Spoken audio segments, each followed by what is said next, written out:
2019 മുന്നോട്ട് വച്ചിരിക്കുന്ന കസ്തൂരിരംഗൻ റിപ്പോർട്ട് എന്ന് മറ്റൊരു തരത്തിൽ പറയുന്ന ദേശീയ വിദ്യാഭ്യാസ നയത്തിൻ്റെ കരടിൽ ഈ സാമ്പ്രദായിക ആധുനികവൽക്കരണത്തെക്കാൾ നിഴലിച്ച് കാണുന്നത് നിയോ ഫാസിസത്തിൻ്റെ ചില പുതിയ അടയാളങ്ങൾ അതിൽ ഇല്ലേ?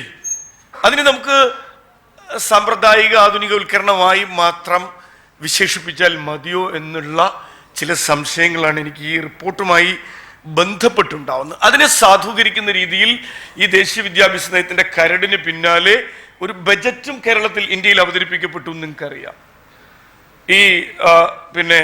ഈ റിപ്പോർട്ട് അവസാനിക്കുന്നത് തന്നെ ബജറ്റ് ഇന്ത്യയിലെ ധനകാര്യ വിഹിതം, കേന്ദ്ര ഗവൺമെന്റ് ധനകാര്യ വിഹിതത്തിലെ GDP-യുടെ 6% വിദ്യാഭ്യാസത്തിന് നീക്കിവെക്കണം എന്ന് ആവശ്യപ്പെട്ടുകൊണ്ടാണ് ഈ ദേശീയ കരട് നയം അവസാനിപ്പിക്കുന്നതെങ്കിൽ നിർമ്മല സീതാരാമന്റെ ബജറ്റിൽ വിദ്യാഭ്യാസത്തിന് മാറ്റിവെച്ചിരിക്കുന്നത് കേവലം 3% മാത്രമാണ്. നമുക്കറിയാം, അത് തൊട്ട് മുൻപുള്ള ബജറ്റിൽ 2.7% 2.7% ആയിരുന്നു. നമ്മളെ ഇപ്പോൾ നമ്മുടെ തൊട്ട് അയൽ രാജ്യങ്ങൾ, നേപ്പാൾ പോലെയുള്ള ഒരു അയൽ രാജ്യത്തിന്റെ അവസ്ഥ നമുക്കറിയാം. നേപ്പാൾ പോലെ ഒരു അയൽ രാജ്യം ഇന്ത്യ ചെലവിന് കൊടുത്തിട്ട് ജീവിക്കേണ്ടി വരുന്ന സാഹചര്യമുള്ള ഒരു അയൽ രാജ്യം പോലും 5.1% 5.1% ടോട്ടൽ GDP-യുടെ വിദ്യാഭ്യാസത്തിന് മാറ്റിവെക്കുന്നു. ഞാൻ ഫിൻലൻഡിനെയോ സ്വീഡനെയോ US-നെയോ ന്യൂസിലൻഡിനെയോ ഒന്നും ഉദാഹരിക്കുന്നില്ല. ഹ്യൂമൻ ഡെവലപ്മെന്റ് ഇൻഡെക്സിൽ മുന്നിൽ നിൽക്കുന്ന മുതലാളിത്ത രാജ്യങ്ങളെ ഞാൻ ഉദാഹരിക്കുന്നില്ല. പകരം ഏഷ്യയിൽ, സൗത്ത് ഏഷ്യയിൽ ഉള്ള രാജ്യങ്ങൾ എന്ന നിലയിൽ Bhutan gross domestic happiness, gross domestic പ്രോഡക്റ്റിന് പകരം ഗ്രോസ് ഡൊമസ്റ്റിക് ഹാപ്പിനെസ്, ആളോഹരി ആനന്ദം അവതരിപ്പിച്ച ഭൂട്ടാൻ 7.1% വിദ്യാഭ്യാസത്തിന് ടോട്ടൽ GDP-യുടെ മാറ്റിവെക്കുന്നു. ഈവൻ മാലദ്വീപ് പോലെയുള്ള ഒരു ദ്വീപ് രാഷ്ട്രം പോലും 4.3% വിദ്യാഭ്യാസത്തിന് മാറ്റിവെക്കുമ്പോഴാണ് വലിയ പുരപ്പുറ പ്രഖ്യാപനങ്ങൾ നടത്തിയതിന് ശേഷം കേവലം 3% GDP-യുടെ വിദ്യാഭ്യാസത്തിന് മാറ്റിവെച്ച് കാണുന്നത്. ഇത് പരസ്പര പൂരകമാണ്, ഇത് കോംപ്ലിമെന്ററി ആണ്, കോൺട്രാഡിക്ടറി അല്ല. ഇപ്പോൾ അമൃത്സർ അടക്കം വർക്ക് ചെയ്യുന്ന കേന്ദ്ര സർവകലാശാലയ്ക്ക് വേണ്ടി ബജറ്റിൽ 6,843 കോടി രൂപ മാറ്റിവെച്ചിട്ടുണ്ട്. ഇന്ത്യയിലെ കേന്ദ്ര സർവകലാശാലകളുടെ എണ്ണം എത്രയാണെന്ന് നിങ്ങൾ പരിശോധിക്കുക. IIT-കൾക്ക് 6,410 കോടി രൂപ മാറ്റിവെച്ചിട്ടുണ്ട് ഈ ബജറ്റിൽ. IIM-കൾക്ക് 445 കോടി. ഞാൻ ഈ ബജറ്റുമായി ചേർത്ത് പറയുന്നത് എന്തുകൊണ്ടാന്ന് വെച്ചാൽ ഈ കരട് നയത്തിന് തൊട്ട് പിന്നാലെ വന്നൊരു ബജറ്റിൽ കരട് നയം എങ്ങനെ റിഫ്ലക്ട് ചെയ്യപ്പെട്ടിട്ടുണ്ടെന്ന് നമ്മൾ പരിശോധിക്കണ്ടേ? അപ്പോൾ IIM-കൾക്ക് ഇപ്പോൾ ഒന്ന് കുറഞ്ഞിട്ടുണ്ട്, 445.4 കോടി രൂപ. അപ്പോൾ കോളേജ് വിദ്യാഭ്യാസത്തിന് മാറ്റിവെച്ചിരിക്കുന്ന തുകയുടെ 40% ചെലവാക്കപ്പെടുന്നത് ഇത്തരത്തിൽ ഉള്ള മേഖലയിലേക്കാണ്. ഇനി സ്കൂൾ വിദ്യാഭ്യാസത്തിലും അതിന് സമാനമായി കാണാം. ഇപ്പൊ സ്കൂൾ വിദ്യാഭ്യാസത്തിൽ ഓർക്കണം, പ്രതിരോധ ബജറ്റ് 4 ലക്ഷം കോടി കവിഞ്ഞു. പ്രതിരോധ ബജറ്റ് 4 ലക്ഷം കോടി കവിഞ്ഞപ്പോഴാണ് വിദ്യാഭ്യാസത്തിന് 94,853 കോടി രൂപ. അത് വലിയ സംഖ്യയാണെന്നും വിചാരിക്കേണ്ട. ഇതിൽ സ്കൂൾ വിദ്യാഭ്യാസത്തിനുള്ളത് 56,536 കോടിയാ.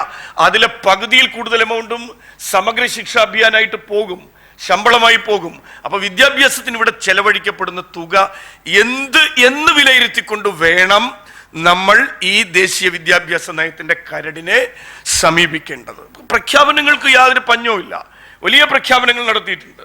ഇതിന്റെ ഏറ്റവും ഒടുവിൽ അവസാനം കസ്തൂരിരംഗൻ അദ്ദേഹം പറയുന്നത് 20% കേന്ദ്ര സംസ്ഥാന ഗവൺമെന്റുകൾ 20% തുക അടുത്ത 10 വർഷങ്ങൾക്കുള്ളിൽ ബജറ്റിൽ വിദ്യാഭ്യാസ മേഖലയ്ക്ക് വകയിരുത്തണം എന്ന് പറഞ്ഞതിന് ശേഷം വന്നൊരു ബജറ്റിനെ കുറിച്ചാണ് ഞാൻ സംസാരിക്കുന്നത്. അപ്പൊ എവിടെയാണ് വാക്കും പ്രവൃത്തിയും തമ്മിൽ എന്താണ് ബന്ധം എന്ന ചോദ്യം സ്വാഭാവികമായിട്ട് നമ്മൾ ചോദിച്ചു പോകും. ഞാനിതിൽ ഏറ്റവും ആദ്യം 10 പോയിന്റാണ് ഈ ദേശീയ വിദ്യാഭ്യാസ നയവുമായി ബന്ധപ്പെടുത്തി അവതരിപ്പിക്കാൻ ഞാൻ ആഗ്രഹിക്കുന്നത് 10 പോയിന്റുകളാണ്. അതിൽ ഏറ്റവും പ്രധാനപ്പെട്ടത് ഞാൻ ആദ്യം ആയി പറയാൻ ഉദ്ദേശിക്കുന്നത്, ഒന്ന്, ഇതൊരു സവിശേഷമായ കോമ്പിനേഷനാണെന്ന് അദ്ദേഹം നേരത്തെ പറഞ്ഞു. സാമ്പ്രദായിക ആധുനികവൽക്കരണത്തിന്റെ കോമ്പിനേഷൻ ആണെങ്കിൽ ഇത് വേറൊരു തരം കോമ്പിനേഷൻ കൂടിയാണ്. ഇതൊരു ദേശീയതയിൽ പൊതിഞ്ഞ അമേരിക്കൻ മോഡലാണ്. ഇപ്പൊ ഞാൻ നേരത്തെ പറഞ്ഞ പോലെ നിയോ ഫാസിസത്തിന്റെ ഒരു സ്വഭാവം എന്ന് പറയുന്നത് അതിനകത്ത് ഒരേ സമയം ദേശീയതയുടെ അറിവടയാളങ്ങളും ഉണ്ടാകും, അതേസമയം ടെക്നോളജിയുടെ ഒരു ഇടുകിച്ചേരലുണ്ടാവും. ഇത് രണ്ടും ചേർത്തുകൊണ്ടാണ്. നിങ്ങൾക്ക് എവിടെ വേണമെങ്കിലും ഇപ്പോൾ IS-നെയൊക്കെ നമ്മൾ പരിശോധിച്ചാൽ ഇത് രണ്ടും നമുക്ക് കാണാൻ പറ്റും. ഒരു ഭാഗത്ത് അതിതീവ്ര മൗലികവാദത്തിന്റെ അടയാളങ്ങൾ, മറുഭാഗത്ത് ടെക്നോളജിയെ സവിശേഷമായി കൂട്ടിയിണക്കുന്ന ഒരു രീതി. അപ്പോൾ ഒന്നാമതായി എനിക്ക് മുന്നോട്ട് വയ്ക്കാനുള്ളത് ഇത് ദേശീയതയിൽ പൊതിഞ്ഞ ഒരു US മോഡലാണ്. അപ്പൊ US മോഡലിന് എന്തെങ്കിലും തകരാറുണ്ടോ എന്ന് ചോദിച്ചാൽ ഞാൻ US മോഡലിന് തകരാറുണ്ടെന്നുള്ള നിലയിലല്ല പറയുന്നത്. പക്ഷെ ഇവരിതിന്റെ ദർശനമായി അവതരിപ്പിക്കുന്നത് എന്താണെന്ന് വെച്ചാൽ ഈ റിപ്പോർട്ടിന്റെ ദർശനമായി പറയുന്നത് ഒരു ഭാരത കേന്ദ്രീകൃത വിദ്യാഭ്യാസ വ്യവസ്ഥ ഉണ്ടാവണം എന്നാണ്. എനിക്ക് അത് മനസ്സിലായില്ല എന്താണെന്ന്. ഈ ഒരു വിദ്യാഭ്യാസം എന്ന് പറയുന്ന ഒരു സാർവലൗകിക സാർവകാലിക പ്രതിഭാസത്തെ ഒരു രാഷ്ട്ര കേന്ദ്രീകൃതമാക്കി മാറ്റുക എന്നുള്ളത് എത്രമാത്രം സുസാധ്യമാണെന്ന് എനിക്കറിയില്ല. ഞാൻ ഈ റിപ്പോർട്ട് ഉടനീളം പരിശോധിക്കുമ്പോൾ അങ്ങനെ ഭാരത കേന്ദ്രീകൃതമായി ഇടയ്ക്കിടയ്ക്ക് പ്രാചീന വിദ്യാഭ്യാസത്തെക്കുറിച്ച് ഊറ്റം കൊള്ളുന്നു എങ്കിൽ പോലും ആ പ്രാചീന വിദ്യാഭ്യാസത്തെ കുറിച്ച് ഊറ്റം കൊള്ളുന്നതിനപ്പുറമുള്ള ഇന്ത്യനൈസേഷനോ അല്ലെങ്കിൽ ഭാരതവൽക്കരണം എന്താണെന്ന് എനിക്കറിയില്ല. അപ്പൊ അത് ഇതിന്റെ ദർശനമായി മുന്നോട്ട് വയ്ക്കുന്നത് അതാണ്, ഒരു ഭാരത കേന്ദ്രീകൃത സമീപനം, ഇന്ത്യ സെന്റേഡ് അപ്രോച്ച്. അപ്പൊ ഈ US മോഡൽ ഘടനയുടെ ഒരു പ്രത്യേകത ഈ 5+3+3+4 എന്ന് പറയുന്ന ഘടന മുന്നോട്ട് വയ്ക്കുമ്പോൾ ഇതിൽ എന്ത് US മോഡലിന്റെ എന്തെല്ലാം കാര്യങ്ങളാണ് ഇവിടെ ഉപയോഗപ്പെടുത്തുന്നത് നമുക്ക് നോക്കാം. ഒന്ന് സെമസ്റ്ററൈസേഷനിൽ, ലിബറൽ ആർട്സിനെ കുറിച്ചുള്ള കാഴ്ചപ്പാടിൽ, കരിക്കുലവും കോ കരിക്കുലവും തമ്മിലുള്ള വ്യത്യാസമില്ലായ്മയിലൊക്കെ ഇത് മുന്നോട്ട് വയ്ക്കുന്നത് ഒരു US മോഡലാണ്. US മോഡലിന്റെ ഏറ്റവും വലിയ പരിമിതി നിങ്ങൾക്ക് കഴിഞ്ഞ കാലങ്ങളിൽ കഴിഞ്ഞൊരു 15 വർഷത്തെ അമേരിക്കയുടെ വിദ്യാഭ്യാസ ചരിത്രം എടുത്ത് പരിശോധിച്ചാൽ നമുക്ക് മനസ്സിലാകും. ഈ US മോഡൽ എന്ന് പറഞ്ഞ മോഡൽ നിൽക്കുന്നത് ചില സിംഗപ്പൂർ, സൗത്ത് കൊറിയൻ മോഡലിന്റെ അടിസ്ഥാനത്തിലാണ്. യുഎസിലെ ഒട്ടുമിക്ക സംസ്ഥാനങ്ങളും സ്വീകരിച്ചിട്ടുള്ള പാഠ്യപദ്ധതി ഒന്നുകിൽ സിംഗപ്പൂരിൻ്റെതാണ്, അല്ലെങ്കിൽ സൗത്ത് കൊറിയയുടേതാണ്, അല്ലെങ്കിൽ തായ്വാനിലേതാണ്. നിങ്ങൾ ഏത് അന്തർദേശീയമായിട്ടുള്ള ഏകകങ്ങൾ എടുത്ത് പരിശോധിച്ചാലും, പിസ സ്റ്റഡി അടക്കമുള്ള അന്തർദേശീയമായിട്ടുള്ള പ്രോഗ്രാം ഫോർ ഈ ഇന്റർനാഷണൽ അസസ്മെന്റ് ആയിട്ടുള്ള പിസ അടക്കമുള്ള പഠനങ്ങളിലൊക്കെ പരിശോധിച്ചാൽ നമുക്ക് കാണാൻ കഴിയുന്നത് അമേരിക്കൻ മോഡൽ എന്ന് പറയുന്ന ഒരു നല്ല മാതൃകയല്ല. അമേരിക്കയിൽ നിങ്ങൾക്കറിയാം, അമേരിക്കയിൽ എഴുത്തും വായനയൊക്കെ നഷ്ടപ്പെട്ട് ഓർമ്മയും നഷ്ടപ്പെട്ട കുട്ടികളുടെ ഒരു കാലഘട്ടത്തിലാണ് ഒബാമയുടെ ആദ്യത്തെ ഘട്ടത്തിൽ ഒബാമ പറഞ്ഞു ബാക്ക് ടു ബേസിക്സ് എന്ന് പറഞ്ഞു. ബേസിക്കിലേക്ക് മടങ്ങിപ്പോവുക.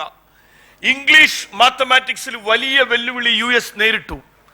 ഇംഗ്ലീഷിലും മാത്തമാറ്റിക്സിലും വെല്ലുവിളി നേരിട്ടപ്പോ കോമൺ കോർ ആയി എല്ലാ സംസ്ഥാനങ്ങളും ഇംഗ്ലീഷും മാത്തമാറ്റിക്സും പഠനം ശക്തിപ്പെടുത്തണം, സ്ട്രെങ്തൻ ചെയ്യണമെന്ന് ആവശ്യപ്പെട്ടൊരു കാലം ഉണ്ട് അവിടെ. ഡിജിറ്റലൈസേഷന്റെ ഒരു പരാജയം. ഞാൻ 2014 യാദൃശ്യമായി പറയട്ടെ, 2014 ഞാൻ US-ൽ പോയ ഒരു ഘട്ടത്തിൽ ഞാൻ കാണുന്ന കാഴ്ച, US-ലെ മുഴുവൻ കുട്ടികൾക്ക് നൽകിയ ടാബ്ലറ്റ് തിരിച്ചു വാങ്ങിക്കൊണ്ട് ഡിജിറ്റൽ വിദ്യാഭ്യാസത്തിൽ നിന്ന് പഴയതിലേക്ക് തിരിച്ചു പോവുക എന്ന മുദ്രാവാക്യം വെച്ച US ആണോ ഇന്ത്യൻ വിദ്യാഭ്യാസത്തിന് മാതൃകയാവേണ്ടതെന്നുള്ള വളരെ പ്രധാനപ്പെട്ട ഒരു ചോദ്യം ഈ റിപ്പോർട്ട് നമ്മുടെ മുന്നിൽ വെക്കുന്നുണ്ട്. അപ്പോ ഈ വിദേശ മോഡലുകൾക്ക് പകരം ഇവർ സൂചിപ്പിച്ചതുപോലെയുള്ള ഒരു ഇന്ത്യ കേന്ദ്രീകൃത മോഡൽ വെക്കാൻ കഴിയുന്നില്ല. ഇപ്പൊ പ്രാചീന വിദ്യാഭ്യാസത്തെ കുറിച്ച് നമുക്കറിയാം, ഈ റിപ്പോർട്ടിൽ നിങ്ങൾ എമ്പാടും 2-3 വാക്കുകളുടെ റെപ്പറ്റീഷൻ നിങ്ങൾക്ക് കാണാം. ഒന്ന്, ലിബറൽ എന്ന വാക്ക് ഈ റിപ്പോർട്ടിൽ എവിടെയും ആവർത്തിക്കപ്പെടുന്ന ഒരു പ്രയോഗമാണ്, ലിബറൽ. രണ്ടാമത് കാണുന്നത് ഓട്ടോണമി, സ്വയംഭരണം, ഉദാരത, സ്വയംഭരണം. പിന്നീട് നമ്മൾ കാണുന്ന ഒരു പ്രയോഗം ഏൻഷ്യന്റ് ഹിസ്റ്ററി ഓഫ് ഇന്ത്യ എന്നുള്ളതാണ്. അപ്പോൾ എനിക്ക് ഒരു വലിയ സംശയം വന്നു. ഇപ്പൊ ഇന്ത്യക്ക് ഈ പ്രാചീന ചരിത്രം ഉണ്ടെന്ന് പറയുമ്പോൾ ഒരു മധ്യകാല ചരിത്രം ഇന്ത്യക്കില്ലേ? എന്തുകൊണ്ടാണ് ഈ റിപ്പോർട്ടിൽ ഇന്ത്യയുടെ medieval period of Indian history എന്ന് അഡ്രസ് ചെയ്യപ്പെടാത്തത് എന്തുകൊണ്ടാണ്? അപ്പൊ ഈ റിപ്പോർട്ടിൽ ഇന്ത്യയുടെ മധ്യകാലഘട്ടത്തിലെ ഇന്ത്യയിലെ ഒരു കൾച്ചറൽ സിംബയോസിസ്, ഈ കോഴിക്കോട് എന്ന് പറയുമ്പോൾ MGS-നെ പോലെയുള്ള ആളുകൾ ഉപയോഗിച്ചൊരു ടെർമിനോളജിയാണ് കൾച്ചറൽ സിംബയോസിസ് എന്ന് പറയുന്ന ഒരു സാംസ്കാരിക സമന്വയം. അപ്പൊ ആ സമന്വയം രൂപപ്പെട്ട കാലഘട്ടത്തെ കുറിച്ച് റിപ്പോർട്ടിൽ ഒരു അക്ഷരം മിണ്ടുന്നില്ല. വിദ്യാർത്ഥി കേന്ദ്രീകൃത വിദ്യാഭ്യാസം അല്ലെങ്കിൽ അവകാശ കേന്ദ്രീകൃത വിദ്യാഭ്യാസം എന്നൊക്കെ പറഞ്ഞാൽ നമുക്ക് മനസ്സിലാകും. പക്ഷെ എന്താണ് ഈ ഘടനാ കേന്ദ്രീകൃത വിദ്യാഭ്യാസം എന്ന് എനിക്ക് മനസ്സിലായിട്ടില്ല. Any educational activity has it's on politics. ഏത് വിദ്യാഭ്യാസ പ്രവർത്തനത്തിനും ഒരു സൂക്ഷ്മ രാഷ്ട്രീയമുണ്ട്. ആ സൂക്ഷ്മ രാഷ്ട്രീയത്തിൽ പ്രവർത്തിക്കുന്നുണ്ട്. എന്താണ് മൂന്ന് വയസ്സിൽ കുട്ടിയുടെ മേൽ പ്രവർത്തിക്കുന്ന സൂക്ഷ്മ രാഷ്ട്രീയം എന്താണ്? അത് മറ്റൊന്നുമല്ല, ഇന്ത്യയിൽ എമ്പാടും പിന്നെ ഹിന്ദുത്വ ഗ്രൂപ്പുകളുടെ നേതൃത്വത്തിൽ നടക്കുന്ന സരസ്വതി വിദ്യാമന്ദിറുകളുണ്ട്, വ്യാസ വിദ്യാമന്ദിറുകളുണ്ട്, വാൽമീകി വിദ്യാലയങ്ങളുണ്ട്, ഏക അധ്യാപക വിദ്യാലയങ്ങളുണ്ട്. ഇത്തരത്തിലുള്ള വിദ്യാലയങ്ങളിലെ പൊതു ഒരു സ്റ്റാൻഡർഡൈസേഷന്റെ ഭാഗമാക്കി മാറ്റാനും അതിനെ ലെജിറ്റിമേറ്റ് ആക്കാനുമുള്ള ഒരു അജണ്ട ഇതിൽ പ്രവർത്തിക്കുന്നുണ്ട്. നമ്മൾ കേരളത്തെ മാത്രം കണ്ടിട്ട് കാര്യമില്ല. വടക്കേ ഇന്ത്യയിൽ, ഈവൻ കേരളത്തിൽ പോലും പ്രീ പ്രൈമറിക്ക് ഒരു കൃത്യമായിട്ടുള്ള ഘടന ഇതുവരെ ഉണ്ടായിട്ടില്ല.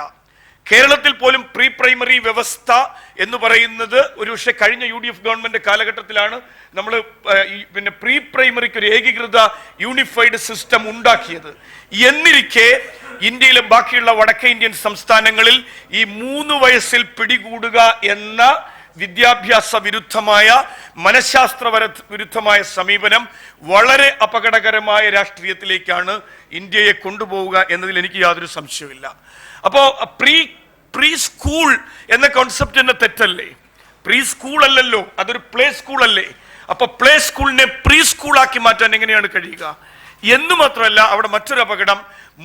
ഈ റിപ്പോർട്ട് പറയുന്നു 3ാം ക്ലാസ്സിലെത്തുന്ന കുട്ടി, റിപ്പോർട്ട് ക്ലാസ് അല്ല ഗ്രേഡാണ്, 3ാം ഗ്രേഡിലെത്തുന്ന കുട്ടി ഭാഷകളിലും ഗണിതത്തിലും അടിസ്ഥാന ശേഷികൾ ആർജിച്ചിരിക്കണം എന്ന് പറയുമ്പോൾ 3ാം ക്ലാസ് മുതൽ കുട്ടിയെ റെജിമെന്റലായി സ്കൂൾ എന്ന വ്യവസ്ഥ, ഫുക്കോയും അൽത്തൂസറും ഒക്കെ സൂചിപ്പിച്ചതുപോലെയുള്ള പ്രത്യയശാസ്ത്ര ഉപകരണമായി പ്രീ പ്രൈമറി വിദ്യാഭ്യാസം അടക്കം മാറാനുള്ള സാധ്യതയിലേക്കാണ് ഇത് വിരൽ ചൂണ്ടുന്നത്. അതൊരു അപകടകരമായ ദിശാസൂചിയായിട്ടാണ് ഞാൻ മനസ്സിലാക്കുന്നത്. അപ്പോൾ സൂക്ഷ്മമായി ആസൂത്രണം ചെയ്യപ്പെട്ടില്ലെങ്കിൽ പ്രീ പ്രൈമറി വിദ്യാഭ്യാസം എന്നത് വളരെ പാളിപ്പോകാൻ ഏറെ സാധ്യതകൾ നൽകുന്ന ഒരു മേഖലയാണ് ഈ റിപ്പോർട്ടിൽ അത്. ഇനി മൂന്നാമത്തെ ഒരു പോയിന്റിലേക്ക് കടന്നാൽ ഞാൻ കണ്ടത് ഇതിനകത്തൊരു കഫറ്റേറിയൻ അപ്രോച്ചാണുള്ളത്. വിദ്യാഭ്യാസത്തെ ചായക്കടവൽക്കരിക്കുന്നു. വിദ്യാഭ്യാസത്തിന്റെ കഫറ്റേറിയൻ സമീപനമാണ് ഇത്. എന്താണ് ഇതിലെ കഫറ്റേറിയൻ സമീപനം? ഇത് എവിടുന്ന് വന്നു? നിങ്ങൾക്കെല്ലാം അറിയാവുന്നത് പോലെ 2000-ലെ BJP ഗവൺമെന്റ് അധികാരത്തിൽ വരുമ്പോൾ ഇവിടെ ഒരു അംബാനി ബിർള കമ്മിറ്റി റിപ്പോർട്ട് വന്നു. എവിടെയാണ് ഇന്ത്യയിൽ ആദ്യമായി വിദ്യാഭ്യാസ വിചക്ഷണർക്ക് പകരം ഈ ബ്യൂറോക്രാറ്റുകളും ടെക്നോക്രാറ്റുകളും കച്ചവടക്കാരും വിദ്യാഭ്യാസം തീരുമാനിക്കുന്ന നിലയിലേക്ക് വന്നത്? 1999 അധികാരത്തിൽ വന്ന AB വാജ്പേയിയുടെ നേതൃത്വത്തിലുള്ള ഗവൺമെന്റിൽ, മുരളി മനോഹർ ജോഷിയുടെ നേതൃത്വത്തിൽ അന്ന് വന്ന റിപ്പോർട്ടിന്റെ പേര് നമുക്കെല്ലാം അറിയാം, അംബാനി ബിർള കമ്മിറ്റി റിപ്പോർട്ട്. 2000-ലെ അംബാനി ബിർള കമ്മിറ്റി റിപ്പോർട്ട് മുതലാണ് ഇന്ത്യൻ വിദ്യാഭ്യാസത്തിലെ ഈ കഫറ്റേറിയൻ നിയോ ലിബറൽ അപ്രോച്ച് ഇത്ര പ്രകടമായി വിദ്യാഭ്യാസ മേഖലയിൽ ആഞ്ഞു വീശാൻ തുടങ്ങിയ കാലം അതാണ്.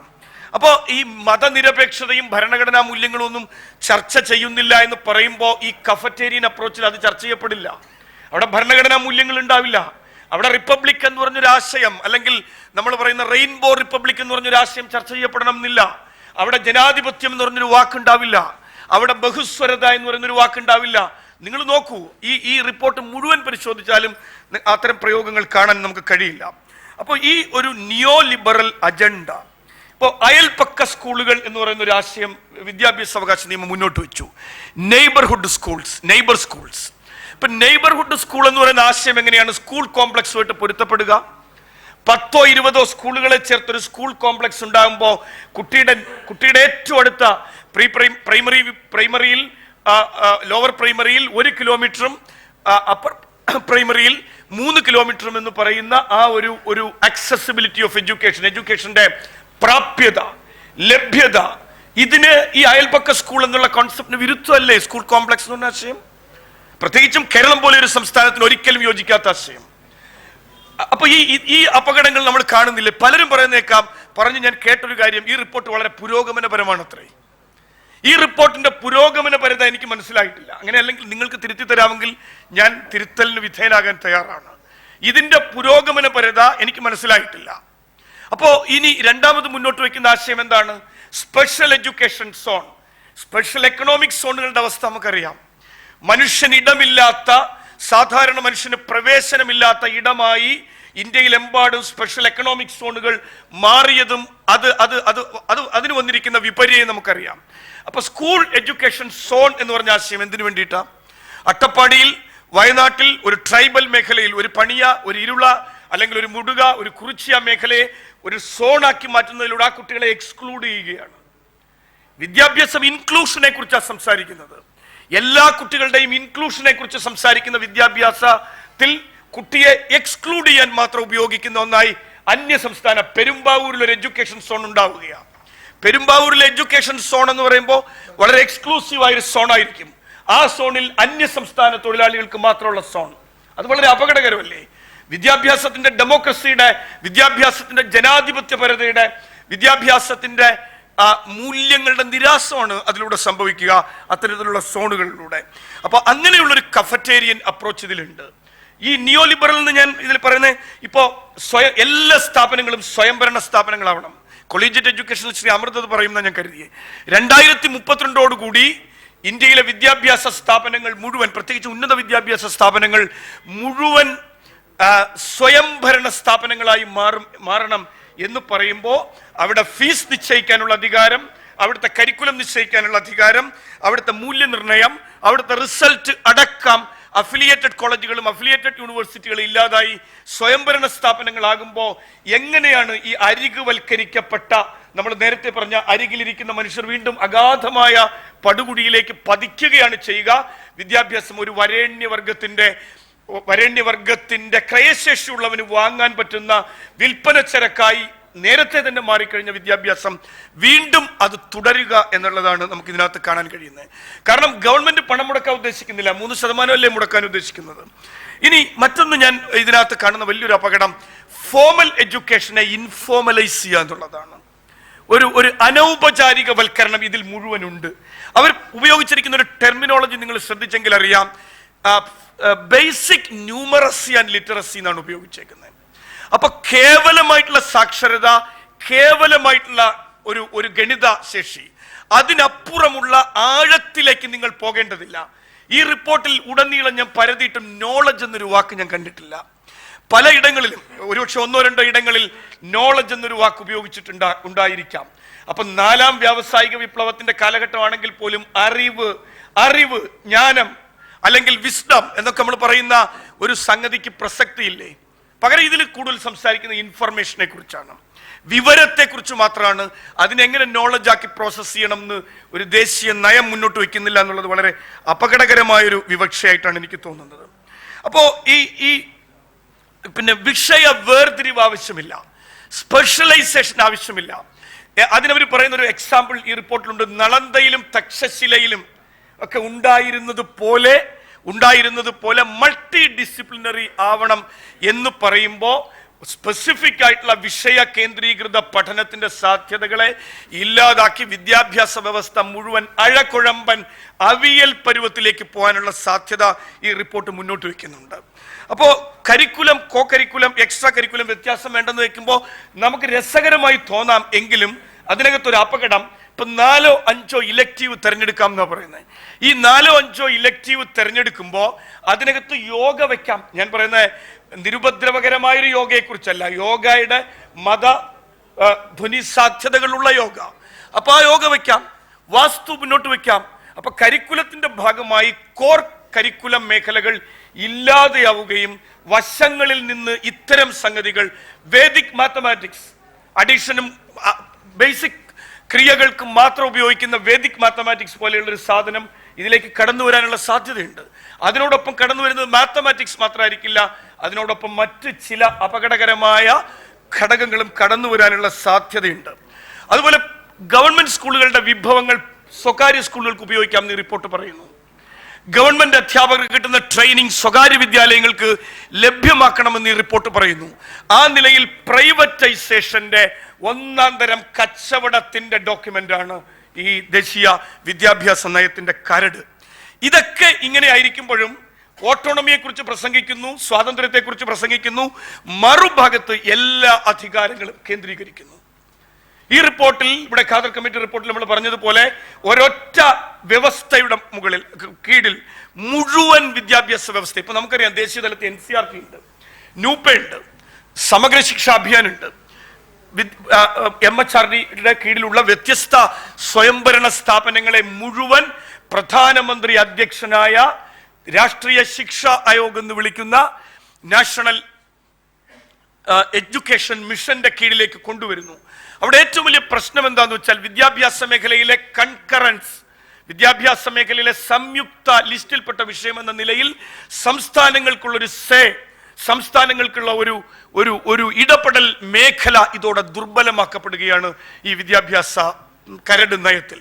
കാരണം നമുക്കറിയാം, ഈ കരട് നയം പറയുന്നു ഏത് ഘട്ടത്തിൽ വേണമെങ്കിലും സംസ്ഥാനങ്ങളുടെ ബജറ്റ് വിഹിതത്തിലും സംസ്ഥാനങ്ങൾക്കുള്ള സാമ്പത്തിക വിനിയോഗത്തിലും ഇടപെടാൻ ഈ പ്രധാനമന്ത്രി അധ്യക്ഷനായിട്ടുള്ള സമിതിക്ക് അവകാശമുണ്ടായിരിക്കും എന്ന് ഈ കരട് നയം സൂചിപ്പിക്കുമ്പോൾ ഒരു കാര്യം വളരെ വ്യക്തമാണ്. സംസ്ഥാനത്ത് സ്വാഭാവികമായും മുഖ്യമന്ത്രിയുടെ നേതൃത്വത്തിലുള്ള ഒരു സമിതി സ്റ്റേറ്റിൽ വരും, കേന്ദ്രത്തിൽ പ്രധാനമന്ത്രിയുടെ നേതൃത്വത്തിലുള്ള ഒരു സമിതി വരും. ഇത് ആത്യന്തികമായി വിദ്യാഭ്യാസത്തിലെ ഏകായത്ത സമീപനത്തിലേക്ക്, യൂണിറ്ററി ഫോം ഓഫ് എഡ്യൂക്കേഷൻ, ഒരു ഫെഡറൽ സിസ്റ്റത്തിൽ ഉണ്ടാവേണ്ട മൾട്ടി ഫെഡറലിസത്തിന്റെ എല്ലാ സാധ്യതകളെയും ഇല്ലാതാക്കിക്കൊണ്ട് ഒരു യൂണിറ്ററി സിസ്റ്റത്തിലേക്കുള്ള യാത്രയാണ്. ഒരു ഇലക്ഷനിലൂടെ എങ്ങനെ ഇന്ത്യയിലെ ഇലക്ഷന്റെ വൈജാത്യത്തെ ഇല്ലാതാക്കാൻ ശ്രമിക്കുന്നുവോ അതുപോലെ ഒരു സമിതിയിലൂടെ ഈവൻ നാഷണൽ റിസർച്ച് ഫൗണ്ടേഷൻ അടക്കം പണം നൽകുന്നത്, നാഷണൽ റിസർച്ച് ഫൗണ്ടേഷൻ അടക്കം പ്രവർത്തിക്കുന്നത് ഈ സമിതിയുടെ കീഴിലായിരിക്കും എന്ന് പറയുന്നു. അങ്ങനെയെങ്കിൽ ഒരു കാര്യം ഉറപ്പാണ്, ഈ നമ്മുടെ വിദ്യാഭ്യാസ മേഖലയിലെ അക്കാദമിക സ്വയംഭരണം നഷ്ടമാവുകയും പ്രത്യക്ഷമായിട്ടുള്ള കക്ഷി രാഷ്ട്രീയം അതിലേക്ക് കടന്നു വരികയും ചെയ്യും. അടുത്ത കാലത്ത് വന്ന ചില സർക്കുലറുകൾ കൂടി നമുക്ക് പരിശോധിച്ചാൽ അത് അറിയാൻ പറ്റും. ആ സർക്കുലറുകളിൽ റിസർച്ചിന്റെ കാര്യത്തിൽ നിങ്ങൾക്കറിയാം, അമൃത് സാറിന്റെ അദ്ദേഹം ഇവിടെ ഇല്ല, കേന്ദ്ര സർവകലാശാലയിൽ നിന്നിറങ്ങിയ ഒരു സർക്കുലർ ഉണ്ട്. ആ സർക്കുലറിൽ പറയുന്നു ദേശീയ പ്രാധാന്യമുള്ള വിഷയങ്ങളിൽ മാത്രം നിങ്ങൾ റിസർച്ച് ചെയ്യാൻ മതി. അപ്പൊ റിസർച്ചറുടെ അക്കാദമിക സ്വാതന്ത്ര്യത്തെ പോലും ഇല്ലാതാക്കുകയാണ്. ഇപ്പൊ അവർക്ക് സത്യത്തിൽ ഈ ദേശീയ വിദ്യാഭ്യാസ നയം ഇവർ മൈൽഡായിട്ട് അവതരിപ്പിച്ചെങ്കിൽ അതിന് കാരണം എന്താണെന്നറിയോ? ബാക്കി കാര്യങ്ങളെല്ലാം അവർ ഓൾറെഡി ചെയ്തു കഴിഞ്ഞു. ഒരു നയം വരുന്നതിന് മുമ്പ് തന്നെ ബാക്കി എല്ലാ കാര്യങ്ങളും അവർ ചെയ്തു കഴിഞ്ഞു, അത് ചെയ്തുകൊണ്ടിരിക്കുന്നു. പാഠപുസ്തകങ്ങൾ തിരുത്തി കഴിഞ്ഞു, പാഠ്യപദ്ധതി സമീപനങ്ങൾ മാറ്റിക്കഴിഞ്ഞു, സർവകലാശാലകളെയും സ്ഥാപനങ്ങളെയും അവരുടെ വരുതിയിൽ കൊണ്ടുവന്നു കഴിഞ്ഞു. അതിനുശേഷം നയം അവതരിപ്പിച്ചു എന്നേ ഉള്ളൂ. ചില ആളുകൾ പറയുന്നേക്കാം, ഇപ്പൊ സ്കൂളുകളിലൊക്കെ നമ്മൾ ഈ കുട്ടികൾക്ക് ടോപ്പിക് കൊടുക്കുമ്പോൾ സാർ നമ്മൾ പറയും ഇനിയൊരു 3ാം ലോകം യുദ്ധമുണ്ടായാൽ എന്ത് ചെയ്യും നമ്മൾ ചോദിക്കുന്ന ചോദ്യമുണ്ട്. ഈ സത്യത്തിൽ ഇപ്പൊ യുദ്ധം നടന്നുകൊണ്ടിരിക്കുക, സിറിയയിലും അഫ്ഗാനിസ്ഥാനിലും ലോകത്തിന്റെ വ്യത്യസ്ത ഭാഗങ്ങളിൽ യുദ്ധം നടന്നുകൊണ്ടിരിക്കുമ്പോഴും നമ്മൾ ചോദിക്കുന്ന ചോദ്യം ഇനിയൊരു 3ാം ലോക യുദ്ധം ഉണ്ടായാൽ എന്ത് ചെയ്യും എന്നാണ്. അതുപോലെയാണ് ഈ വിദ്യാഭ്യാസ നയം വരുന്നതിന് മുമ്പ് തന്നെ നയം അവർ നടപ്പിലാക്കി കഴിഞ്ഞു. നയം അവതരിപ്പിക്കുന്നത് അത് വേറൊരു കേവലം ഒരു പുകമറ മാത്രമാണ്. അപ്പൊ ഞാൻ ഇനി ഇതില് അപ്പോ ഈ ആത്മീയതയുടെ ഒരു ഡിജിറ്റലൈസേഷൻ, പിന്നെ ഈ നേരത്തെ സൂചിപ്പിച്ചതാണ് സംസ്കൃതത്തിന് കൊടുക്കുന്ന ഒരു അമിത പ്രാധാന്യം. നമ്മൾ ഈ റിപ്പോർട്ടിൽ ഉടനീളം നമുക്കത് കാണാം. ഇൻഡോളജിക്ക് കൊടുക്കുന്ന ഒരു അമിത പ്രാധാന്യം. ഇന്ത്യയിലാണ് അത്ര എല്ലാം ഉള്ളത്. ഇന്ത്യയിൽ ഉള്ളതിനെ കുറിച്ചൊക്കെ നമുക്കറിയാം, അതില്ലെന്ന് നമ്മൾ പറയുന്നില്ല. പക്ഷെ ഇന്ത്യയാണ് എല്ലാ അറിവിന്റെയും കേന്ദ്രമെന്ന് നമ്മൾ പറഞ്ഞാൽ അതൊരു മൗലികവാദ കാഴ്ചപ്പാടാണ്. അത് വളരെ അപകടകരമായ മൗലികവാദ കാഴ്ചപ്പാടാണ്. അപ്പൊ അത്തരത്തിൽ ഇനി മറ്റൊന്ന് എടുത്തു പറയേണ്ട വേറൊന്ന്, ഈ നേരത്തെ ശ്രീ അമൃത് സൂചിപ്പിച്ചതുപോലെ അറിവ് വേണ്ട, ഈ നൈപുണികൾ മതി എന്ന് പറയുമ്പോൾ ഞാൻ ഈ ഓർക്കുന്ന ചാപ്ലിന്റെ മോഡേൺ ടൈംസിൽ പന്നിക്കൂട്ടങ്ങൾ മനുഷ്യരായി മാറുന്നൊരു വിഷ്വൽസ് ചാപ്ലിൻ ഈ മോഡേൺ ടൈംസിന്റെ തുടക്ക ഷോട്ടിലുണ്ട്. പന്നിക്കൂട്ടങ്ങൾ മനുഷ്യനായി മാറുന്നു, ഇൻഡസ്ട്രിയലൈസേഷന്റെ കെടുതികൾ ചിത്രീകരിക്കുന്ന സിനിമയാണല്ലോ ഈ മോഡേൺ ടൈംസ്. അപ്പൊ ഇവിടെ ഇപ്പൊ ചിന്ത ആവശ്യമില്ല. ഈ റിപ്പോർട്ടിൽ ഇവർക്ക് ആവശ്യം യന്ത്ര മനുഷ്യനെ പോലെ ചിന്തിക്കുന്ന, റോബോട്ടുകളെ പോലെ പെരുമാറുന്ന, ബിഹേവ് ചെയ്യുന്ന ആളുകളെ മാത്രമാണ്, പെരുമാറുന്ന ആളുകളെ മാത്രം. മറിച്ച് ചിന്തിക്കുന്ന ജൈവ മനുഷ്യനെ, ഓർഗാനിക് ഇന്റലക്ച്വലിനെ, ജൈവ ബുദ്ധിജീവി എന്ന് നമ്മൾ പറയുന്ന ഓർഗാനിക് ഇന്റലക്ച്വൽസിനെ അവർക്ക് ആവശ്യമില്ല. അതിന് NSQF നടപ്പിലാക്കിയാൽ മതി. NSQF നടപ്പിലാക്കിയ പിന്നെ ഈ 8ാം ക്ലാസ്സിൽ ഇപ്പോ ഈ ഇങ്ങോട്ട് വന്ന് 9ാം ക്ലാസ്സിലെ NSQF പറഞ്ഞെങ്കിൽ ഈ നയം പറയുന്നത് പ്രൈമറിയിൽ തന്നെ കുട്ടിയെ തൊഴിലിലേക്ക് വിടണം എന്നാ. ആരുടെ കുട്ടിയായിരിക്കും തൊഴിലിലേക്ക് പോവുക? സംശയം വേണ്ട, നമ്മുടെ വിദ്യാഭ്യാസ മേഖലയിൽ അരികുവൽക്കരിക്കപ്പെട്ട പാർശ്വവൽക്കരിക്കപ്പെട്ട വിഭാഗങ്ങളിലെ കുട്ടികൾ നിസ്സംശയം ഈ തൊഴിൽ വിപണിയിലേക്ക് വലിച്ചെറിയപ്പെടുന്ന ഒരവസ്ഥയാണ് ഇവർ സൂചിപ്പിക്കുന്ന തൊഴിൽ വിദ്യാഭ്യാസത്തിൽ ഉണ്ടാവുക. ഗാന്ധി മുന്നോട്ട് വെച്ച ഈ ഹൃദയ മസ്തിഷ്ക ഹസ്ത സമന്വിത വിദ്യാഭ്യാസം എന്ന് പറയുന്ന ഒരെണ്ണമുണ്ടല്ലോ. ഈ ഹാർട്ടിൻ്റെയും കൈയുടെയും ഹൃദയത്തിൻ്റെയും കൈയുടെയും മനസ്സിൻ്റെ ഒരു ചേർച്ച എന്ന് പറയുന്ന ഒന്നല്ല ഇവിടെ മാർക്കറ്റിന് വേണ്ടിയിട്ടുള്ള ഈ ഒരു നൈപുണി കേന്ദ്രീകൃത വിദ്യാഭ്യാസം എന്ന് പറയുന്ന സമീപനം. ഇനി ഏറ്റവും പ്രധാനപ്പെട്ട കാര്യം, വിദ്യാഭ്യാസ മേഖലയിൽ നിന്ന് രാഷ്ട്രം കൈയൊഴിയുകയും അത് പൗരന്റെ ബാധ്യതയായി മാറുകയും ചെയ്യുന്നു എന്നുള്ളതാണ് ഈ വിദ്യാഭ്യാസ നയം ആത്യന്തികമായി മുന്നോട്ട് വയ്ക്കുന്നത്. ഒരു മത്സരാധിഷ്ഠിത വ്യവസ്ഥയിലേക്കുള്ള, ഒരു കോമ്പറ്റേറ്റീവ് വ്യവസ്ഥയിലേക്കുള്ള, ഒരു മത്സരാധിഷ്ഠിത വിവര യാന്ത്രിക വിദ്യാഭ്യാസത്തിലേക്കുള്ള സാധ്യതകളാണ് ഈ റിപ്പോർട്ട് മുന്നോട്ട് വയ്ക്കുന്നത്. അതിൽ ചിലരെയൊക്കെ സന്തോഷിപ്പിക്കുന്ന ചില സ്വപ്നങ്ങൾ ഉണ്ടായേക്കാം, ചില സ്വപ്നങ്ങൾ ഇതിൽ വിൽക്കുന്നുണ്ട്. പക്ഷെ നിങ്ങൾ ഈ സ്വപ്നങ്ങൾ, ഈ ദേശീയ നയം വിൽക്കുന്ന സ്വപ്നങ്ങൾ ആരുടെ സ്വപ്നങ്ങളാണ് എന്നതാണ് ഏറ്റവും പ്രധാനപ്പെട്ട ചോദ്യം. ഈ ലക്ഷക്കണക്കിന് വിദ്യാലയം ഉപേക്ഷിച്ച് പോകുന്ന ലക്ഷക്കണക്കിന് കുട്ടികൾ, അടിസ്ഥാന സൗകര്യങ്ങളില്ലാത്ത വിദ്യാലയങ്ങൾ അടക്കമുള്ള ഇന്ത്യയിൽ ആരുടെ സ്വപ്നങ്ങളാണ്? ഞാൻ ഉറപ്പായും പറയും, ഈ വിദ്യാഭ്യാസ നയം, കരട് വിദ്യാഭ്യാസ നയം മുന്നോട്ട് വയ്ക്കുന്ന സ്വപ്നങ്ങൾ വരേണ്യവൽക്കരിക്കപ്പെട്ട ഒരു വിഭാഗത്തിൻ്റെ ഒരു മത്സരക്ഷമമായ ഒരു ഗ്രൂപ്പിനെ വാർത്തെടുക്കാൻ വേണ്ടിയിട്ടുള്ള ബഹുഭൂരിപക്ഷത്തിന്റെ വിദ്യാഭ്യാസ അവകാശങ്ങളെയും സാധ്യതകളെയും ഇല്ലാതാക്കുന്ന വേറൊരു തരത്തിൽ ഒരു നടക്കാവ് മോഡലിനെ മുന്നോട്ട് വയ്ക്കുകയാണ് ഈ വിദ്യാഭ്യാസ നയം. അതിൽ ഇവർ രണ്ടുപേരും ഇനി വേറൊരു കാര്യം ഞാൻ ഒന്നുകൂടി സൂചിപ്പിക്കാം. അത്ഭുതകരമെന്ന് പറയട്ടെ, ഒരുപക്ഷെ ഷക്കീല ഷംസുവിലേക്കോ രാമചന്ദ്രൻ സാറിലേക്കോ ഞാൻ എത്തുന്നില്ല. 2007 കേരളത്തിൽ അവതരിപ്പിച്ച KCF 2007 കേരള കരിക്കുലം ഫ്രെയിംവർക്ക് 2007 എന്ന ഡോക്യുമെന്റിന്റെ കുറച്ചുകൂടി വിപുലീകൃത രൂപമാണ് ഈ ദേശീയ വിദ്യാഭ്യാസ നയം എന്നതുകൊണ്ടായിരിക്കാം പ്രഖ്യാപിത ബുദ്ധിജീവികളെ ഈ വിദ്യാഭ്യാസ നയവുമായി ബന്ധപ്പെട്ട മേഖലകളിൽ നമ്മൾ കാണാതിരുന്നത് എന്ന ഒരു അടയാളപ്പെടുത്തൽ കൂടി ഇതിലുണ്ട് എന്ന മനസ്സിലാക്കലോടെ ഞാൻ അവസാനിപ്പിക്കുന്നു. നന്ദി, നമസ്കാരം.